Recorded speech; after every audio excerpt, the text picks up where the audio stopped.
what do you say to those who either what the two things? What's the biggest misconception? And what's the thing that people in a misconception kind of way fear the most? Yeah. Okay, I can answer this. So there are two things that people worry most about in my experience at a individual level. At an enterprise level, there's infosec and security and change management. But what do you and I at our core as individuals worry most about? The two most common things are, will AI take our jobs and will AI harm us? And, for some people, that's like, will it kill us? For others, it's, will it, take away our humanity, things like that. I'm basically here to say that I don't think that the risk is that AI, well, the risk is obviously not that AI becomes Skynet. It's actually sadder and simpler than that. The real risk in all this, and I don't necessarily want to end on this topic, but I do think it's worth calling out, is simply that we get dumber, that we build a technology that solves most of our problems, that is equivalent to us intellectually and obviously much more scalable. And that in the process, we basically solve a bunch of problems that we've been working on for a long time, and our brains simply start devolving. And I don't know that's a long term problem, but it certainly is a short term problem and maybe medium term. And we observe this already with TikTok, that Gen Z is exhibiting some very strange social and intellectual patterns that we haven't observed in prior generations.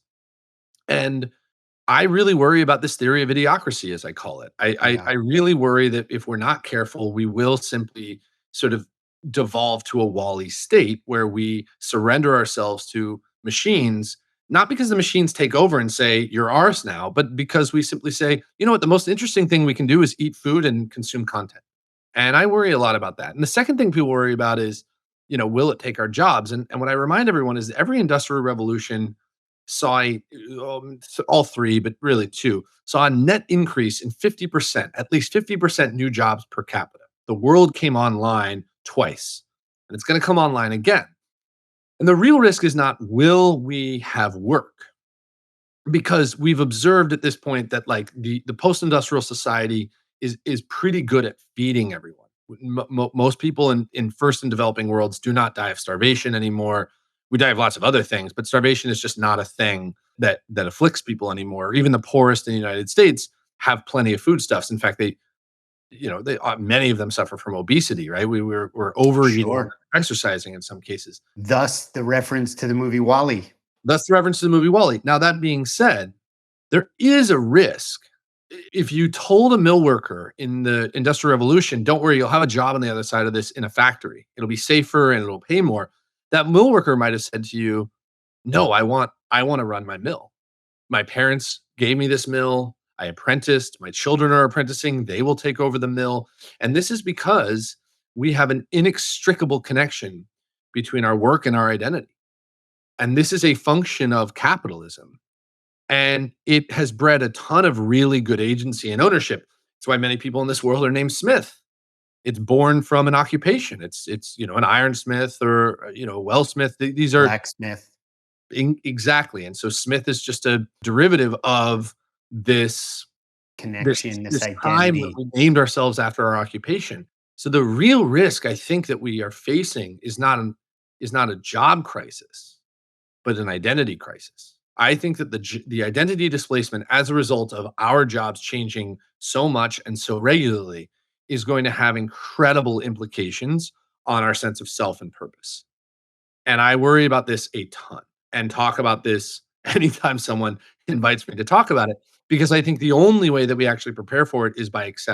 accepting that we will in the future not be able to attach to our sense of self the same connection we had to our jobs as every human for most of human history has done so. Yeah. Certainly post foraging. So for at least let's say the last 10,000, 20,000 years, we've attached our sense of self to our specialization. This is going to be really tricky. And these are the two things that I try to impart on people. That being said, if we can get through idiocracy, if we can save ourselves from idiocracy and we can save ourselves from identity crisis, we are staring down the barrel of the cure for cancer, the cure for neurodegenerative diseases, the solution to quantum computing, nanotechnology, fusion, massive deflation. The cost of goods and services is going to plummet. We are going to get a whole lot more time back in the day to do the things that we love. I think the world is much more abundant and much more beautiful once we get through this thick stuff. But Yeah. the forest is going to get dark for a little bit, I think. And it is thick. I mean, it's thick like Venezuelan crude. I'm sure you're familiar with Jaron Lanier's book, and I've read one recently, the 10 reasons to quit your social media accounts immediately, something like that. Yeah. And the nefarious characteristic of these algorithms that very, consciously said, hey, the negative is where people will attract and how it foments all that. I know you don't want to finish on this, but it's something that's near and dear to your heart and you're passionate about it. And whilst you are a tech optimist, you also live with your eyes wide open. And you can't, it's inevitable to not acknowledge. At Berkeley, you don't use double negatives, but I do, you can't avoid acknowledging, the reality of it. How do you mitigate it a little bit? This community you talked about, go out and play beach volleyball, go take a walk on the beach. I'm coaching little league tennis. How do you mitigate it? I mean, you just described that, to each their own, right? Like everyone's Sure, inspired. sure. I mean, I was trying to figure out how I could practice what I preached, and I woke up one day with the coolest job in the world and realized I wasn't happy. I Yeah, wasn't happy in my physical space. I was overworked, and I all I wanted to do was live in Santa Barbara with my friends and family and play volleyball and play tennis and go to the beach and get a lot of vitamin D. Well, by the way, that's a misnomer. It turns out we don't get a lot of vitamin D from the sun, but it's like all I can do is remind people that the things that make them happy aren't on their phone. That is the only thing I can do. We yeah. know this to be true. We've run this experiment enough. Therefore, what is it that makes us happy? It's our friends and family outside, exploring things, Yeah, learning things, doing things that we yeah. love. And And being together. the great news in all this, we can end on a positive note. AI doesn't want to do these things for us. AI does not want to. AI is not designed to have wine with your friends on your behalf. That's not what Or have s'mores on the beach on this vacation, turns out. This is not why Boston Dynamics is designing their robots. And if you want to ask me, the scariest dystopian film